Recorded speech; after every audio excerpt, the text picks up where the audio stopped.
स्वामी जी, मैं काफ़ी सालों से देख रहा हूँ लोग धर्म जगत में बहुत ध्यान व्यान वगैरह कर रहे हैं। और कुछ समय तक कुछ लोगों को, कुछ साधकों को देखता हूँ कि कुछ बदलाहट भी नजर आती है। मतलब अपने साथ भी, मेरे साथ भी ऐसा होता है, लेकिन कुछ टाइम के बाद में फिर लगता है जैसे कुछ जो मिला था या पाया था, या जैसे कुछ शांति आई, फिर वो जाती नजर भी आती है, या काफी कुछ है ऐसा जो मतलब फिर वो चला जाता है। ऐसा क्यों होता है बार बार कि फिर कुछ मिलता है कुछ टाइम के लिए, फिर लगता है कि वो चला गया? नहीं, किस संबंध में कह रहे हो कि क्या मिलता है क्या चला जाता है? जैसे ध्यान कर रहे हैं, कुछ शांति आनी शुरू हुई, कुछ आनंद आना शुरू हुआ, या लगता है कि कुछ सारे विकार थे कुछ चले गए। और विकार मतलब जैसे काम, क्रोध, मोह, लोभ जैसे बोला जाता है, ठीक है। मतलब लगता है कि कुछ कुछ चला गया, या फिर इन चीजों से आदमी ऊपर उठ गया है। मैं अपने मित्रों को देखता हूँ, लेकिन फिर कुछ देखता हूँ कि उनमें फिर ईगो बाद में नजर आने लग जाती है। कभी कभी लगता है कि शायद कि हाँ, इनकी गति ऐसी चल रही है, इवन अपने लिए भी कि हाँ अच्छा सब चल रहा है, लेकिन फिर ऐसे लगता है कि जैसे ऊंचाई से फिर नीचे गिर गए कुछ टाइम के लिए। तो चलो समझ लो आगे इस बात को। देखो, तुमने घास देखी? घास का बीज किसी ने बोया? घास इस पृथ्वी पे मेरा मानना है इनबिल्ट प्रोग्राम की तरह है, जो तुम कितना भी काट दो लेकिन थोड़ा पानी पड़ता है फिर जम जाती है। तो उसी तरीके से आज तक जो धर्मों ने काम, क्रोध, लोभ, मोह, ईर्ष्या, द्वेष, अहंकार, ये 7 रोग बताए, लेकिन मेरे देखे ये 7 रोग ऐसे ही हैं जैसे सूरज की रोशनी को जब प्रिज्म से गुजारो तो वो 7 कलर में फट जाती है, इंद्रधनुष ही बनता है। तो हमको सूरज की रोशनी नहीं दिखाई देती। मैं तुमसे पूछूं सूरज की रोशनी का कलर बताओ तो तुम नहीं बता सकते, लेकिन तुम उसको बयान करोगे। कभी पीले से बयान करोगे, कभी लाल से बयान करोगे, कभी किसी और कलर से बयान करोगे, लेकिन तुम सूरज का कलर नहीं बता सकते। आदमी का मूलभूत रोग आज तक किसी ने पकड़ने की कोशिश नहीं की। सबने ऊपर ऊपर से उन चीजों को पकड़ा जो चीजें हमें प्रिज्म से गुजर के दिखाई देती। लेकिन आज मैं तुम्हें बताता हूं कि इसके पीछे का असल में कारण क्या है। लेकिन पीछे का कारण बताऊंगा एकदम तो तुम समझ ना पाओगे। इसलिए जरूरी इस बात को है कि तुम्हें जो कारण दिखाए गए उनको थोड़ा सा समझो। धर्म में कहा गया कि काम, क्रोध, लोभ, मोह, ईर्ष्या, द्वेष, अहंकार, इन चीजों से मुक्त हो जाए कोई तो वो थोड़ा ऊंचाइयों को उपलब्ध हो, उसे धर्म के आनंद उपलब्ध होना शुरू होते। लेकिन अहंकार क्यों है, इसके पीछे का कारण कभी देखा? अहंकारी आदमी को कभी तुमने देखा? अर्जुन अहंकारी नहीं था, दुर्योधन अहंकारी था। दुर्योधन के अहंकार के पीछे बताओ कारण क्या था? भय। गति चली जाएगी, राजा ना बन पाएगा, भय। रावण के अहंकार के पीछे यही कारण था। दुनिया में जितने भी लोग हुए अहंकारी, सबके पीछे कारण है भय। क्रोध में देख लो, क्रोध के पीछे कारण क्या होता है? क्रोधी आदमी भी भयभीत होता है। वो भय के दबाव में इतना होता है कि भय को दबाने के लिए वो क्रोध का इस्तेमाल करता है, बहादुर दिखाता है अपने आप को। जैसे जब आदमी डरता है तो रोंगटे खड़े हो जाते हैं। रोंगटे क्या कर लेंगे? रोंगटे ऐसे हैं जैसे घर में तुम्हारे डकैती पड़ी हो, बच्चा छोटी सी छुरी ले आया, जैसे स्याही होती है जब वो भयभीत होती है अपने कांटे खड़े कर देती है, ऐसे ही जब भय में तुम हो तो तुम्हारे रोंगटे खड़े हो जाते हैं। तो उसी प्रकार क्रोध है। क्रोध भी होता भय की अवस्था पे है, लेकिन अपने आप को बहादुर दिखाने के लिए वो क्रोध करता है। मारो थप्पड़, ऐसा करूंगा, वैसा करूंगा, हत्या कर दूंगा, कर देते हैं लोग, लेकिन वो भयभीत हैं। काम हो गया, क्रोध हो गया, लोभ में कारण क्या है? लालच के पीछे भी भय। तो जितने भी ये 7 रोग हैं, काम, क्रोध, लोभ, मोह, ईर्ष्या, द्वेष, अहंकार, ईर्ष्या में क्या है? भय ही तो है। जो आज मेरा था वो कल किसी और का हो जाएगा, यही भय तो है। और क्या भय है? तो मैं कहता हूं कि 7 रोग नहीं है धर्म के, एक ही रोग है धर्म जगत का, पूरे धर्म जगत का एक ही रोग है, और वो है भय। और दुनिया में एकमात्र आदमी है जिसने इस बात को कहा था, जिसकी किसी ने नहीं मानी। आज तक तुमने कहीं उल्लेख भी नहीं सुना किसी के मुंह से, और वो था कृष्ण। कृष्ण से जब उसने किसी ने पूछा था, अर्जुन ने, कि पहचान क्या है उसकी, कैसा होता है संत, तो कृष्ण ने कहा था अभय, जिसे भय न हो। निर्भय नहीं कहा।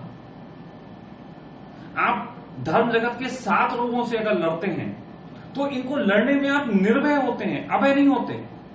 निर्भय का अर्थ होता है कि अब मुझे डर नहीं लगता क्योंकि मेरे पास बंदूक है, बंदूक मेरा सहारा।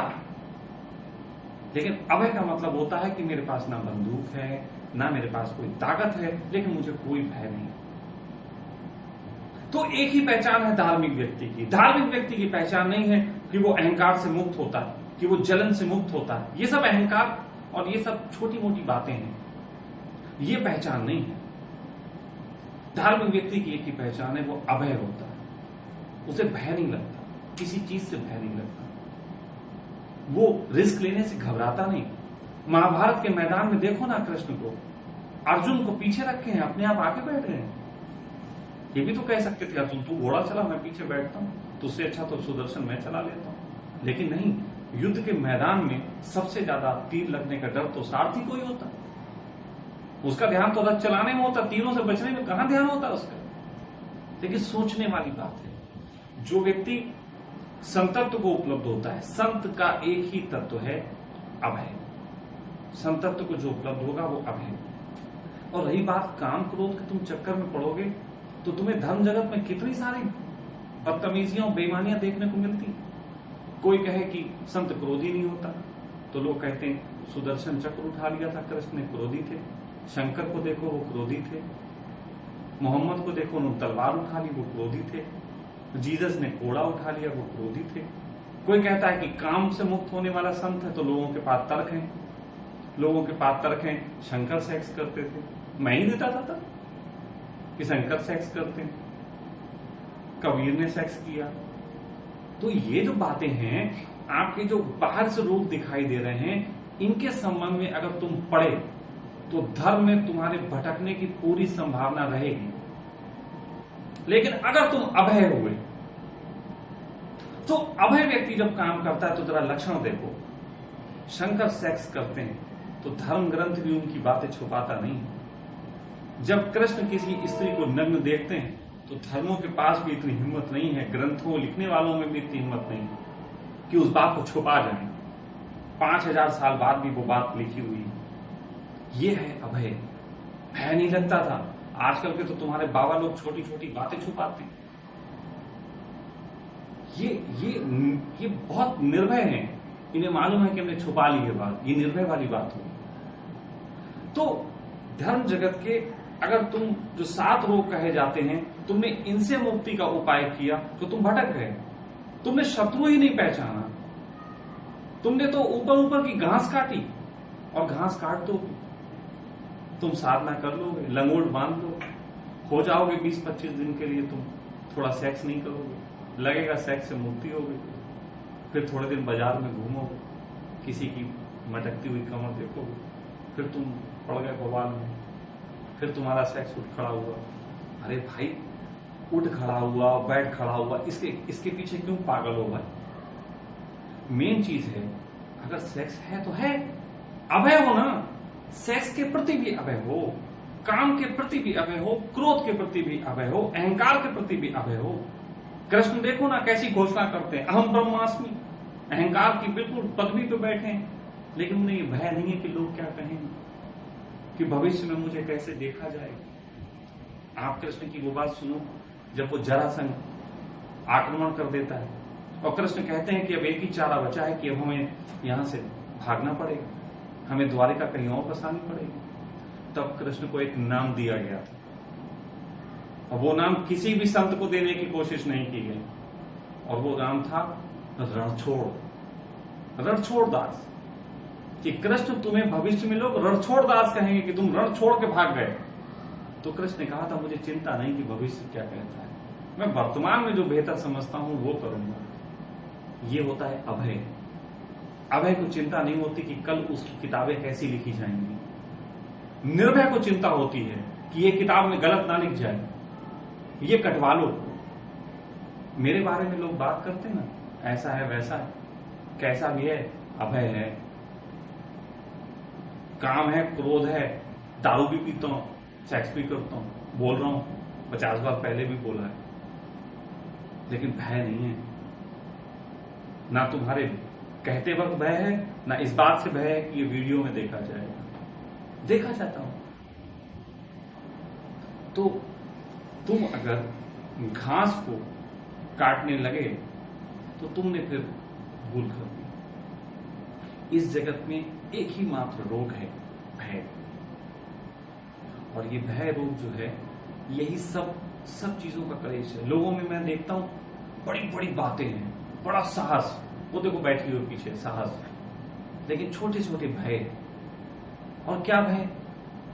कोई छोटा सहारा है वो छूट जाएगा, कल तक ऐसा जीते थे छूट जाएगा। अरे तुम रिश्ते नातों में शक करते हो, तुम अपने संबंधों में शक करते हो, भयभीत। हमसे लोग कहते हैं स्वामी जी आप लोगों से मिलने से पहले उनकी पूरी जांच नहीं करते। अरे मैंने कहा मां के पेट से पैदा हुए थे, मां की जांच कहां की थी भाई? हमने तो मां की जांच नहीं की थी, और किसी की क्यों करें? और जांच करके छोड़ो, तुम जिनके साथ रहते हो, पूरे समय जिनके साथ जीवन बिताते हो, कभी पहचान पाए उनको? क्या चक्कर में पड़े? तो मैं अभय इंसान हूं, किसी को भी गले लगा लेता हूं।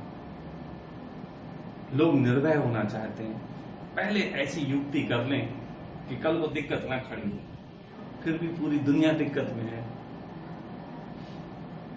ये भय, ये जो भय है, ये तुम्हारे अंदर इनबिल्ट प्रोग्राम की तरह बैठा हुआ है, जैसे घास बैठी हुई।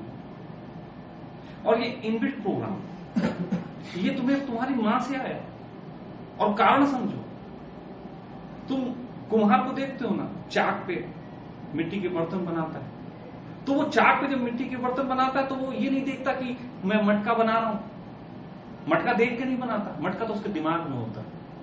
हाथ चलता रहता है, बातें इधर उधर करता रहता है, बीड़ी भी पीता रहता है मुंह में लगा के, और मटका बन जाता है, क्योंकि दिमाग की तस्वीर, हाथ काम करते हैं। हिप्नोटिज्म का यही विज्ञान है। हिप्नोटिज्म का विज्ञान है, तुम जैसे विचार करते हो, आंखें तुम्हारी जहां जाती हैं। क्रिकेट में देखो ना, स्टंप गड़ा है, अगर तुम्हें उस पर थ्रो मारना है सही, तो तुम्हारा कंसंट्रेशन स्ट्रांग होना चाहिए। जहां तुम्हारी दृष्टि जाएगी वहीं तुम्हारी गेंद भी जाएगी। सम्मोहन का विज्ञान यही है, जैसी दृष्टि वैसी सृष्टि। लेकिन जब तुम मां के पेट में होते हो, तो उस समय जब तुम्हारा निर्माण चल रहा होता है, पहले तो जिस जगत में तुम हो, इस जगत में सभी माएं भयभीत हैं। पहले उनको पिता ने पीटा, फिर भाइयों ने पीटा, फिर पति ने पीटा, पिटती आ रही, पिटते पिटते ये हालत हो गई कि बच्चे को जो जन्म देती हैं, तो वो जन्म देते वक्त जैसे कुम्हार घड़ा बनाता है तो घड़े की तस्वीर होती, ऐसे बच्चे को देते वक्त जन्म उनमें भय की तस्वीर होती। क्या होगा, मेरा बच्चा अच्छा होगा कि नहीं, स्वस्थ होगा कि नहीं, भविष्य क्या होगा, मुझे क्या फायदा होगा, लड़का होगा तो ऐसा होगा, हरियाणा में लड़की हो गई तो ऐसा होगा। सारा वक्त तो भय की प्लान है। ये भय तुम्हारे अंदर बैठ जाता है, तुम्हारे शरीर में, तुम्हारी विचारधारा में, तुम्हारे चक्रों में, अगर कहा जाए धर्म के अनुसार चक्रों में, हर जगह बैठ जाता है। और भय आया कहां से? और जरा पीछे चलते, ले चलता हूं तुम्हें और पीछे। भय आया कहां से? तो जगत में सबसे पीछे अगर तुम जाओगे, सबसे पीछे, तो तुम्हें अंधकार मिलेगा। जहां से प्रकाश का जन्म हुआ था, प्रकाश क्या अंधकार के बगैर पहचाना जा सकता है? और कमाल की बात है, प्रकाश का जन्म अंधकार से होता है, अंधकार से प्रकाश का जन्म होता है। तो बड़ा कौन? अंधकार। तो परमात्मा का जो अंश है वो अंधकार है, और उसी का भय है, उसी को ना जानना भय। इसीलिए जो जान लेते हैं वो अभय है। लेकिन अंधकार, तो परमात्मा को जानने की जितनी भी विधियां हों, जितने भी संत गुजरे हों, अगर एक साधना से नहीं गुजरे तो फिर कोई साधना से नहीं गुजरे, और वो है अंधकार की साधना। आपको मालूम है, पूजा प्रकाश की होती है। हमने मंदिर बनाए, सूर्य के मंदिर बनाए, सूर्य की पूजा की। दीपक के मंदिर बनाए, दीपक जलाते हैं, दीपक की पूजा होती है। लेकिन साधना अंधकार की होती है। अंधकार के प्रति यदि तुम्हारे अंदर भय है तो तुम्हारे पूरे चित्त में वो भय फैला हुआ है, और वो सब में है। सबके अंदर वो भय है। दुनिया का हर आदमी डरा हुआ है। इसीलिए थोड़े दिनों के लिए वो थोड़ी साधना करके, वो कहते हैं एक घर में 7 कमरे हैं, एक कमरे को किसी तरीके से तुम सफाई कर देते हो, बहुत बड़ा कमरा है, 20-21 दिन लग जाते हैं सफाई करने में। फिर तुम कहते हो चलो दूसरा कमरा साफ करें, दूसरे कमरे में जाते हो, इधर छोड़ देते हो, तब तक गंदगी इसमें बैठ जाती है। साले कभी 7 कमरे साफ ही नहीं होते, कभी होंगे भी नहीं। तुम करते रहो, तुम 7 रोगों से कभी मुक्त नहीं हो सकते। लेकिन अगर एक चीज की साधना कर ली तो 7 तुम्हें रोग नहीं दिखाई देंगे। अगर तुमने एक चीज की साधना कर ली, अंधकार की साधना, और अंधकार की साधना का मतलब नहीं है कि तुम अंधेरे में चले जाओ। अंधेरे में जाओगे तो ऐसे जा ही नहीं सकते, डर लगेगा। अंधकार की साधना थोड़ी दूसरी बात है। अभी मैं कुछ समय से 4-5 महीने हुए इस पे काम कर रहा हूं, और मैंने देखा है कि किस प्रकार लोगों को इससे आगे लाया जा सकता है। निश्चित ही मेरी बात जो सुन रहे हैं उनको लग रहा होगा कि स्वामी जी इस समय सूत्र बताएं, कि अंधकार की साधना का जरा सूत्र बता दो स्वामी जी, हम करें। बता सकता हूं, लेकिन अभी मैं सूत्र ऐसा नहीं खोज पाया कि पब्लिकली दिया जा सके। व्यक्तियों के हिसाब से तो खोजा है, व्यक्तियों पे तो काम कर सकता हूं। कोई मेरे पास आए तो बैठ के चिंतन मनन करके जान सकता हूं, उसको सूत्र दे सकता हूं। इतना तो कोशिश करके मैं पा गया। लेकिन अभी मैं ऐसा नहीं कर सकता कि कोई विधि दे दूं और वो सब कर लें, इसके लाभ हो जाएं। निश्चित ही बहुत इच्छा है, और मैं चाहूंगा कि अगर मैं बड़ा प्रयोग किया और काफी लोगों पर प्रयोग किया तो निश्चित ही जैसे योग निद्रा निकल के आया और बहुतों के काम आ रहा है, उसी तरीके से ये अंधकार की साधना का भी प्रयोग निकल के आएगा। और जो तुम्हें चिंता है या तुमने जो देखा है, ऐसा तुमने नहीं देखा, मैंने भी देखा। लोग आते हैं, लोग कहते हैं स्वामी जी हमने आपका शिविर किया, अच्छा लगा कुछ दिन, फिर वो झंझट हो गए। हो जाएंगे। पहली बात तो तुम 3 दिन करके सोचते हो कि इतनी श्री हो गई। खाना रोज खाते हो, आज तक नहीं छोड़ा। मैं जो बताता हूं उसे तुम 3 दिन बाद छोड़ के बैठ जाते हो। तो 3 दिन में कुछ ऐसा नहीं हो जाने वाला है कि तुम उसको पूरी जिंदगी मजा ले सको। कोई ऐसा संपत्ति तुम्हारे हाथ नहीं लग जाएगी कि जिसका ब्याज खाओगे बैठ के। ये तो रोज फसल बोने वाली और रोज काटने वाली बात है। ध्यान अभी और यहीं करो और जानो।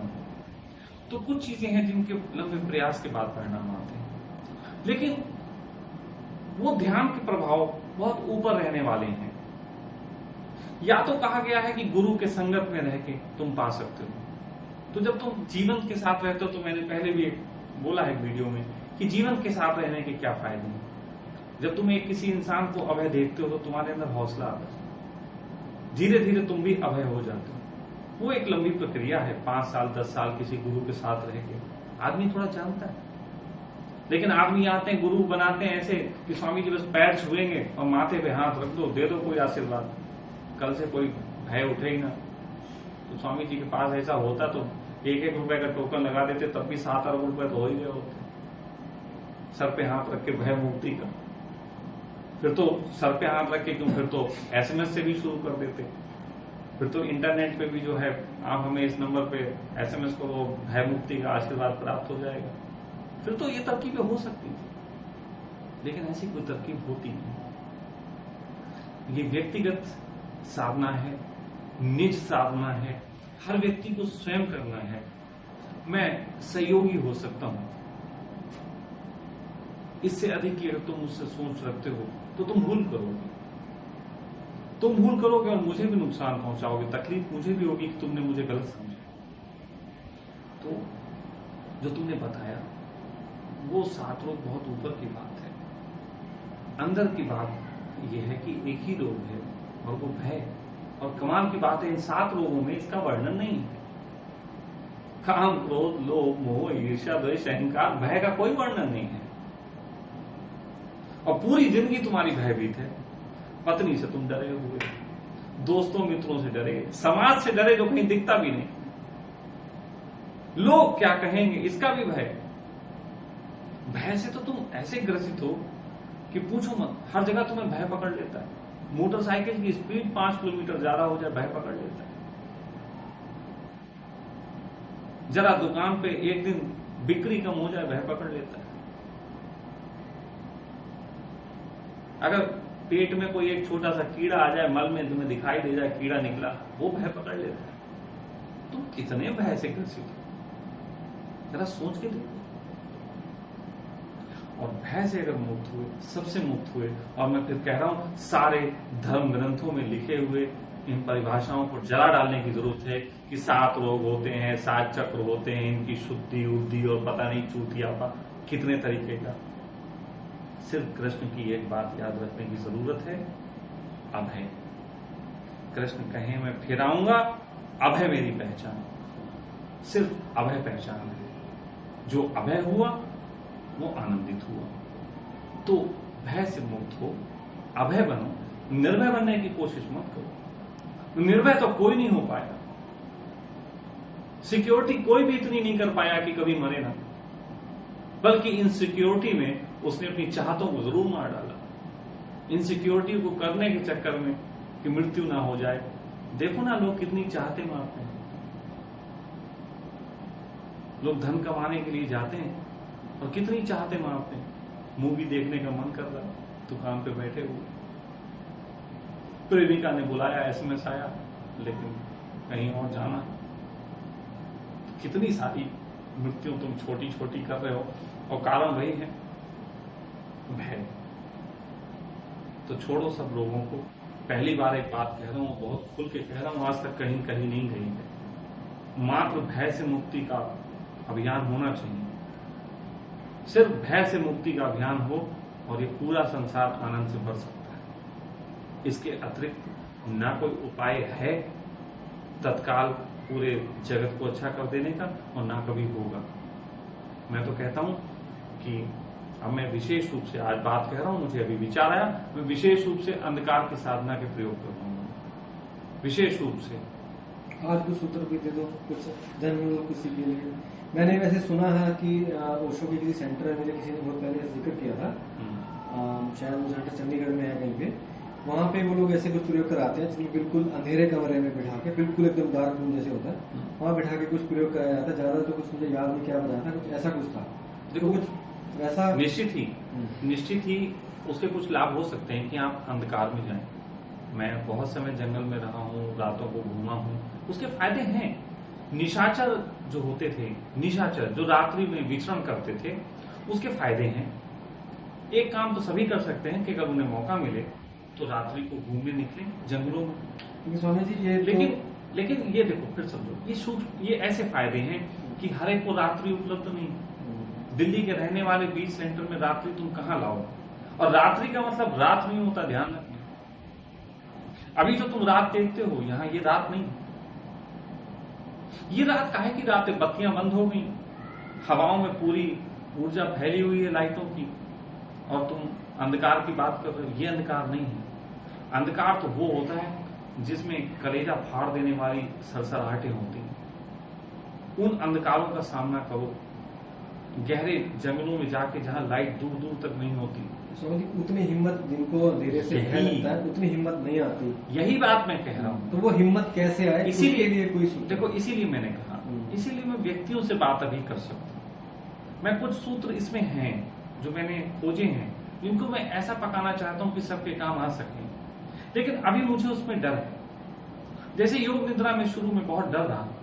शुरू में मैंने देखा, जब मैंने लोगों पे योग निद्रा कराई और उन्होंने कुछ इंस्ट्रक्शन दिए, उनका पालन नहीं किया, तो एटलीस्ट यही हुआ कि योग निद्रा करने वाले मेरे खिलाफ हो गए। मैंने उसके बारे में भी बोला कि कौन सी कमियां उन्हें मेरे खिलाफ कर देती। उसी तरीके से इस सूत्र में भी एक है कि ये ऐसे ही है कि एंटीडोज, जैसे आप पोलियो की ड्रॉप लेते हैं ना, तो पोलियो की ड्रॉप जो है वो अगर थोड़ी सी खराब हो जाए तो 100% पोलियो कर देगी। आप समझ रहे हो मेरी बात को? तो ये जो प्रयोग है, अगर ये थोड़ा सा अभी संरक्षण में ना किया जाए, क्योंकि मैंने कहा ना, बिना संरक्षण के मैं खोज नहीं पाया। अगर ये संरक्षण में अभी एकदम ना किया जाए तो पूरी संभावना ये हो सकती है जरा सी गलती हुई और तुम बहुत भयभीत हो जाओगे, इतने भयभीत हो जाओगे कि तुम उजाले में भी डरोगे। और फिर समझो, जिस अंधकार की मैं बात कर रहा हूं वो अंधकार वो वाला अंधकार नहीं जिसे हम अभी अंधकार मानते हैं। एक तो बड़ी गड़बड़ ये है कि हम अंधकार का मतलब काला मानते हैं कि काला काला बहुत सारी कोई चीज है, ये अंधकार है। नहीं, कभी कभी निराशा नहीं ऐसी होती है कि तुम उजाले में बैठे होते, लोग कहते जिंदगी में अंधकार छा गया, वो भी तो एक अंधकार होता है। समझ रहे हो मैं कहना क्या चाह रहा हूं? तो मेरी अंधकार की जो परिभाषा है, जैसे मैं कहता हूं परमात्मा अंधकार था, तो वो अंधकार जो हम आंखों से, इन आंखों से देखते हैं तो हमें अंधकार दिखाई देता है, लेकिन हम अगर सांप की आंखों से देखें तो अंधकार दूसरे टाइप का दिखाई देगा। वो तो एक वैज्ञानिक मजबूरी है, शब्दों के निर्माण के कारण मुझे कहना पड़ता है अंधकार, और जिन लोगों को मुझे बात सुनाई पड़ रही, उनको जिस अंधकार का परिचित है वो सीधे सीधे वही मान लेते हैं, तो फिर उससे भ्रांति खड़ी होती है। मैं जिस साधना की बात कर रहा हूं वो केवल अंधेरे में कोई साधना करने की बात नहीं है। जैसे तुमने कहा ओशो को वहां बैठा देते, वो एक पार्ट तो हो सकता है छोटा सा, लेकिन वो सब कुछ नहीं हो सकता। अंधकार का मतलब अज्ञात, जो ज्ञात नहीं, वो अज्ञात ही अंधकार है। मेन परमात्मा अज्ञात है, अनछुआ। तो उसकी तरफ ले जाने के लिए जो सूत्र हैं, उनमें किस तरीके से आदमी को भयमुक्त करके छोड़ा जा सके, उसकी बात करी जा सकती है। और मैंने छोटे एक दो व्यक्तियों पे काम किया है, उनके साथ जो किया है उससे जो मुझे निकला है, उसके आधार पर मैं ये कह सकता हूं कि हाँ, अभी एक कैंप शुरू किए जा सकते हैं। उसमें 5 से ज्यादा लोग मैं लूंगा नहीं, 5 लोगों तक इस पे काम किया जा सकता है कि 5 लोगों को पहले इससे यात्रा कराई जाए। उसमें अलग अलग सबके लिए सूत्र होंगे, ये नहीं कि 5 आए 5 एक ही सा कर रहे हैं। मेरे कैंपों में कभी ऐसा नहीं होता कि एक ही कोई चीज है जो सब कर रहे हैं। अलग अलग लोग, अलग अलग व्यक्तित्व हैं, तो उनकी अलग अलग समाधान होंगे, तो इस पे काम करेंगे। और मैं काम करने से पहले ये भी चाहूंगा, आप मेरी बात जो सुनी उस पर प्रश्न दो, मुझे और प्रश्न दो, संदेह खड़े करो, जितने हो सके संदेह खड़े करो। मैं उन पे और चर्चा करना चाहूंगा ताकि तुम विश्वास कर सको। मुझे इतना बोलने का शौक नहीं है जितना लोगों को लगता होगा बोलने का शौक है, लेकिन बोलना इसलिए पड़ता है कि जिन लोगों से मैं कह रहा हूं कि आओ मेरी उंगली पकड़ के चलो, उन लोगों को पहले बोल बोल के विश्वास दिलाना पड़ता है कि तुमसे तो ज्यादा ही जानते हैं, कम से कम जितना तुमने जाना है उससे तो मैं ज्यादा ही जानता हूं। हाँ, उसके बाद छल कबड्डी आल ताल जब बोले और जब तुम हार जाओ और हारे का हरिनाम की तरफ बढ़ने की तुम्हारी प्रयास हो, तो कह सकते हो कि हाँ, हमारी अपनी बुद्धि गिरा के हम इस आदमी की उंगली पकड़ के चलते हैं। इसके लिए मैं आपके प्रश्नों को जो भी आते हैं उनको सॉल्व करने को तैयार हूं, ताकि तुम हिम्मत कर सको अज्ञात की तरफ बढ़ने। मेरी उंगली पकड़ना भी अज्ञात है, बहुत खतरे की बात है। उल्टा सीधा आदमी को भरोसा थोड़ी है। मेरी उंगली पकड़ना कोई सामान्य बात नहीं, ये भी अज्ञात की यात्रा है। मेरे साथ ही अगर कोई चल रहे 1-2 साल, उसे पता लग जाएगा, बहुत से भय उसके ऐसे ही गायब हो जाएंगे।